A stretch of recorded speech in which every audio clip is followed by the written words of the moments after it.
Welcome to the Unraveling the Scriptures channel.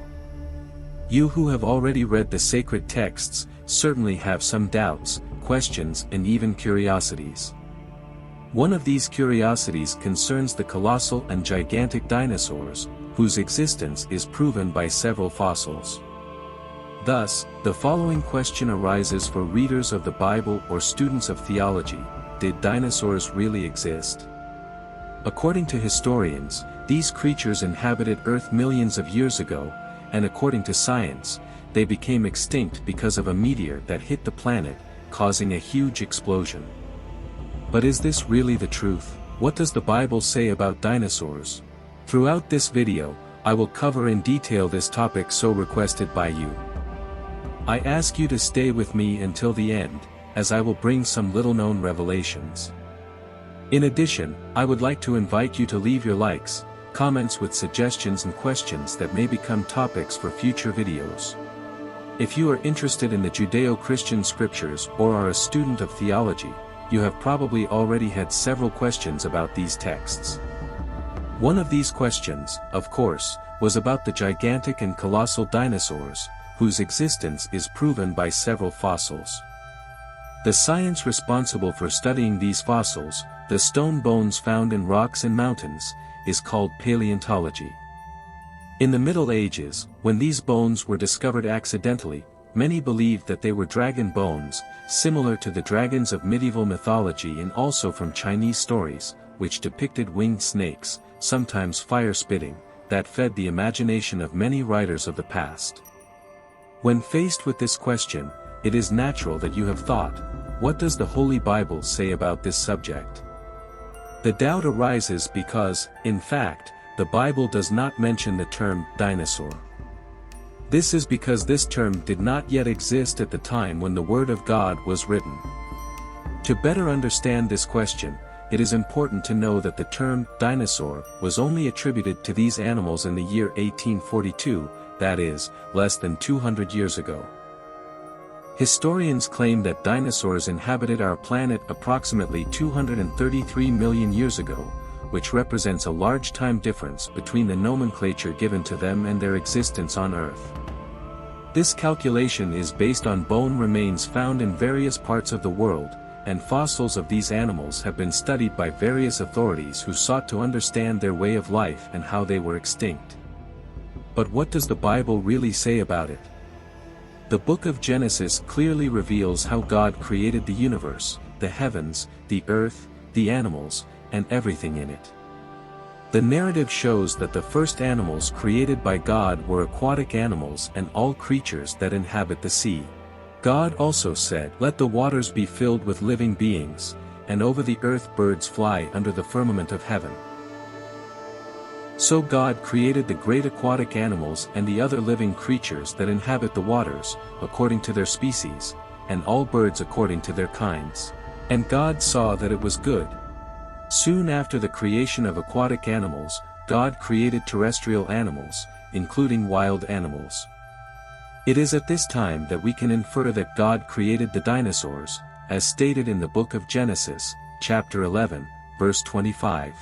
God made the wild animals according to their kinds, the livestock according to their kinds, and all the creatures that move along the ground according to their kinds.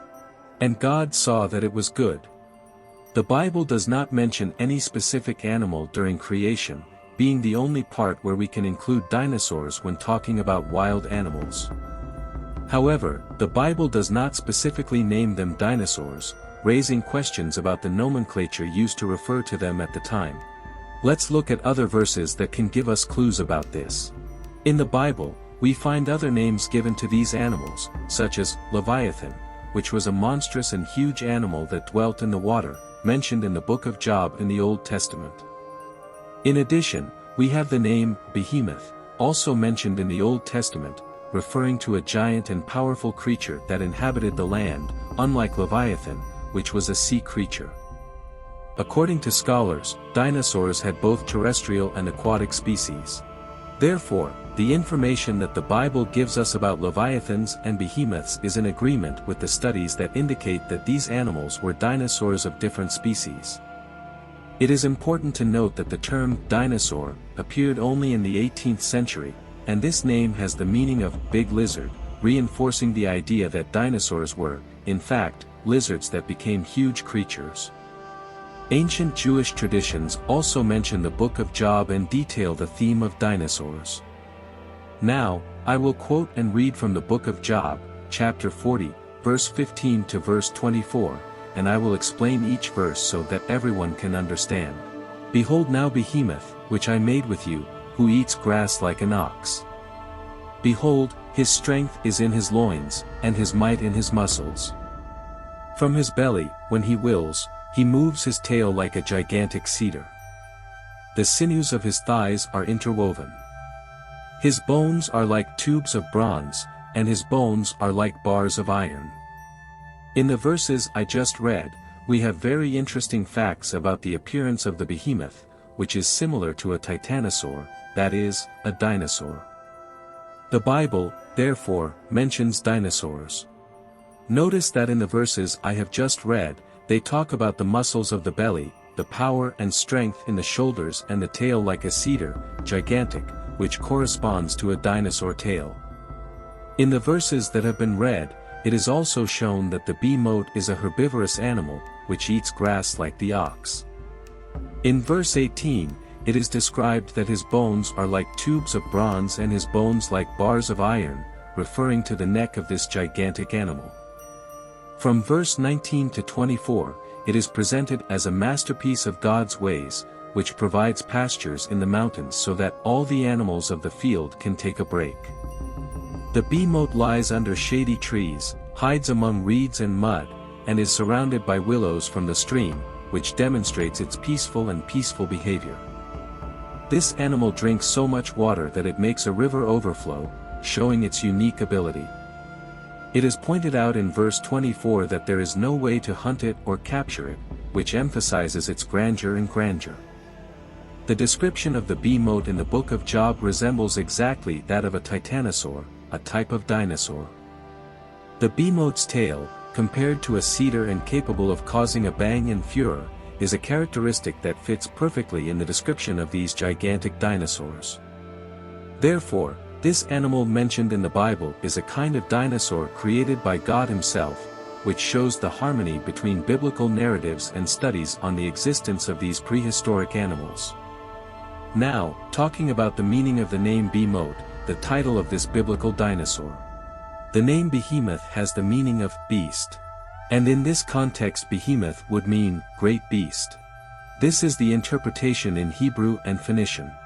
Already in Aramaic, the meaning is very similar, being something colossal, something of gigantic proportions, colossal beast, that is, Behemoth has the meaning of beast or simply great beast, representing something gigantic in Aramaic.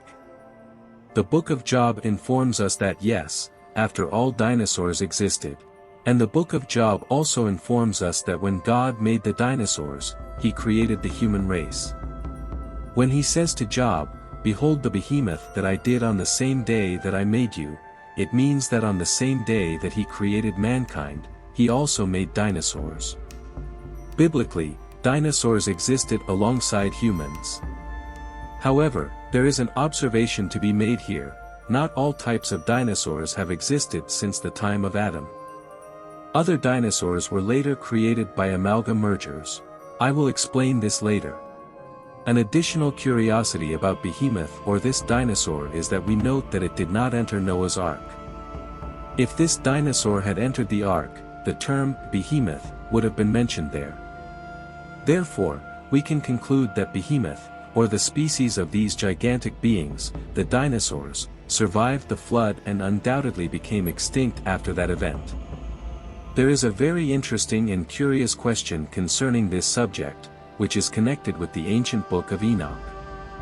In this book, it is stated that, in fact, these gigantic and colossal beings, the dinosaurs, were nothing but amalgamation of antediluvian Nephilim. But what exactly would an amalgam or a Nephilim be, biblically speaking or according to the book of Enoch? An amalgam would be a fusion, a mixture of two distinct beings. That is, the idea would be that dinosaurs would have emerged from some kind of mixture between different creatures, and would not be a pure and original species. What would a Nephilim be? A Nephilim would be the result of the birth of a hybrid being, which is often considered as such, but other times is not categorized in this way. According to this perspective, the Nephilim would be the son of a fallen angel with a human woman, or it could also be the result of the union between a fallen angel and a terrestrial animal created by God, such as a reptile. This union would have given rise to several species of gigantic beings. The Book of Enoch even reports that these beings were really colossal, of extremely high stature. They would be a kind of Nephilim.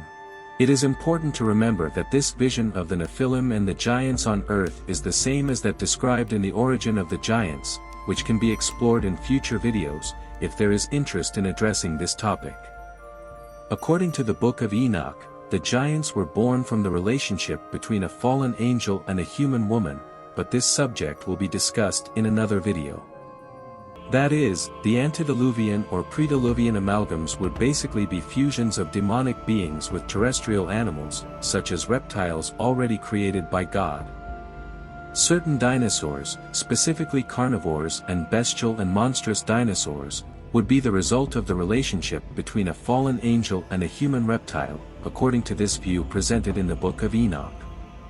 A curiosity is that in this view, the theory that the animals were not placed on the ark is because they should die in the flood, since they were mixed and the earth would no longer support so much pain, suffering and bestiality, especially since there were different types of beasts monstrous on the face of the earth.